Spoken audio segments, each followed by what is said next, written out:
സിപിഎമ്മിന്റെ നേതൃത്വത്തിൽ അടിമാലിയിൽ യുദ്ധവിരുദ്ധ റാലി സംഘടിപ്പിച്ചു. സിപിഎം ജില്ലാ കമ്മിറ്റി അംഗം ടി.കെ. ഷാജി യുദ്ധവിരുദ്ധ റാലിയുടെ ഭാഗമായി നടത്തിയ യോഗം ഉദ്ഘാടനം ചെയ്തു.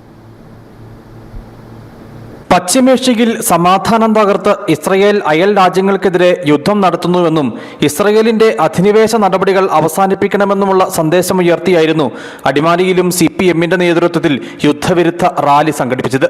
സിപിഎം ജില്ലാ കമ്മിറ്റി അംഗം ടി.കെ. ഷാജി യുദ്ധവിരുദ്ധ റാലിയുടെ ഭാഗമായി നടത്തിയ യോഗം ഉദ്ഘാടനം ചെയ്തു.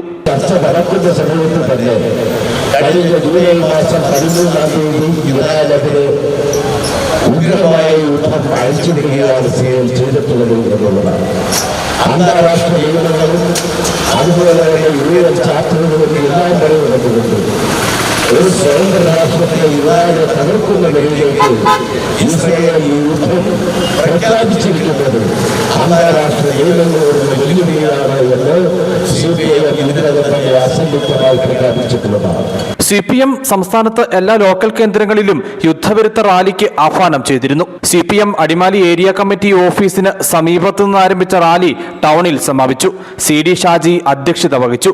Area secretary Chandy P. Alexander, Mathew Philip, CD. Augustine എന്നിവർ സംസാരിച്ചു. നിരവധി പ്രവർത്തകർ യുദ്ധവിരുദ്ധ റാലിയുടെ ഭാഗമായി.